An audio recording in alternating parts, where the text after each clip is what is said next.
So Katherine, we're worn out. We've been playing this piece now for 4 hours. Yeah, but it's more like a year and a half, right? Because when I premiered this with Rocco last year, I had no clue what I was doing, and that's my normal state of mind.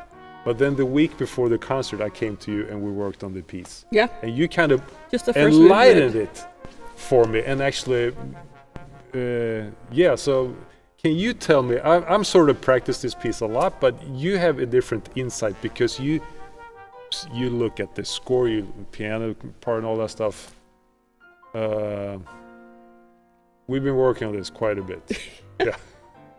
Well, I think the challenge of any new piece or of any piece that you're approaching for the first time is to try to find out not only what the notes and the rhythms are, but also to try to communicate what the overlying structure is, what the full complete picture of the piece is. Yeah. And so you try to do that as an actor would try to shape a monologue or even a dialogue. You're trying to figure out, you're trying to get a message across to the audience. And how you do that is by using the various things that we've learned, which is contrast and articulation and dynamics and everything else. So you have to look at what the score says first, and then you have to extrapolate your own picture, and then you have to try to go, okay, in this section, it feels like I'm playing it the same way the whole time, and so it becomes numbing instead of interesting. Yeah. So you're trying to, well, one of the things that I would, in a way, it's like you're building a roller coaster, you're building a track that you're hoping will bring people on a journey, and you have to make it so that the momentum never dies. And so that becomes the trick. Yeah, exactly. And the challenge. Yeah. And that's kind of the first thing that a lot of people will work on the technique first, and then they will try to put in the musicality and try to find that structure. And I find that I can't get the technique until I actually have at least started to get a sense of where I'm going with it. And then I find the technique starts to fall into place as I start to attack the articulation and everything else. Yeah, exactly. And I actually felt that when we started working, before I played it with the orchestra last year, because I had practiced from sort of a technical standpoint, and it's a little, there's some tricky spots in this one. Right. And once we got together, you and I started working on the music, it was like suddenly all the technical aspects, they sort of fell into place. Right. And I didn't even think about it.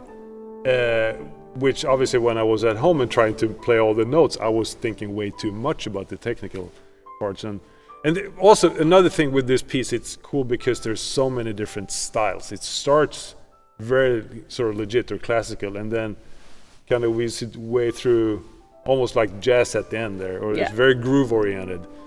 Yeah, it's an interesting juxtaposition, because it feels very symphonic, especially at the beginning, but there's always that element that you want to hear a drum set with it. Yeah.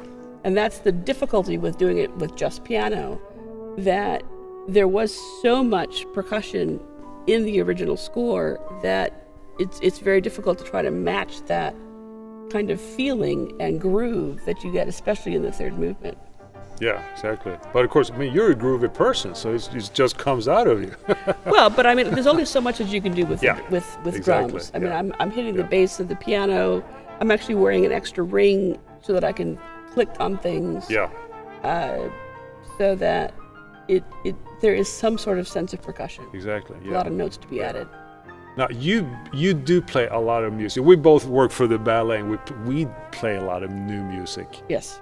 And this is a new piece, but we both kind of comment on how accessible it is. It's complicated, but it's fun to listen to. Absolutely. You know? I find that a lot of composers sometimes, especially when they are just coming out of school, they feel obligated to prove how hard and difficult it can be, and to make it almost less accessible to the audience. And then there are those composers that have an ease with their own style, that they're thinking of their audience as well. And I think it's always dangerous to ignore your audience. You don't necessarily want them to all get the same message, but you should want them not to run away in fear.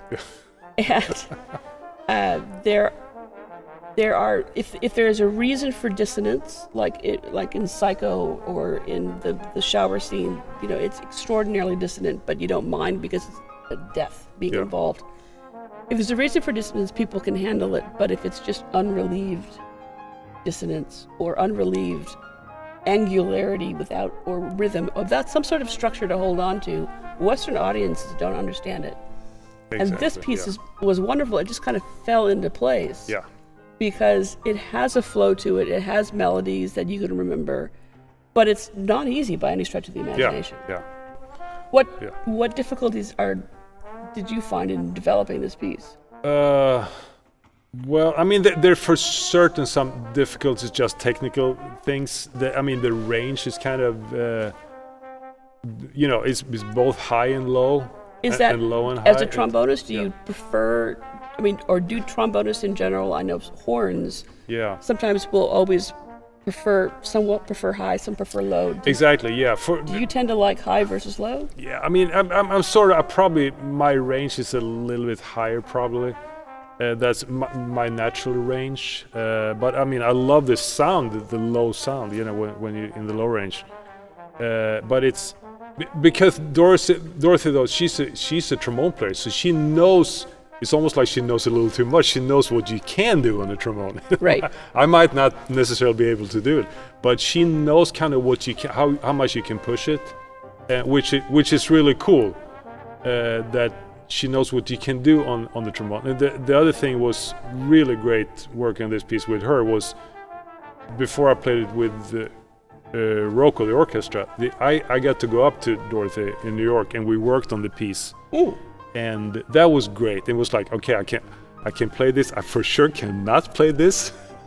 We need to make this, you know, a little bit. So she changed it for you. She did change it, and she was very open about it, and which was cool because it felt like a collaboration, you know. Or, I mean, it was great. Well, as a jazz musician, I think that you probably have some licks that are going to be easier for you to just do, rather than some that would be much harder. Oh yeah, and that's fun. You can play some sort of jazz licks on the trombone that they just lie real well. They sound hard, but they're actually not that hard to play. And then sometimes you see a piece where it's sort of jazz and it's impossible to play, you know. But it can, depending on how it's written for the horn. So anyway, it's been a fun ride though with this piece. Absolutely. So yeah, and thanks for making it come alive.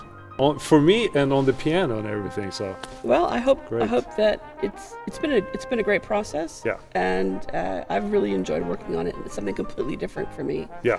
So it's something that it will be something I will remember. Yeah, we'll call Dorothy and ask her to write another one for us. I think that sounds great. Let's do it. Okay, thanks. Right. Thanks.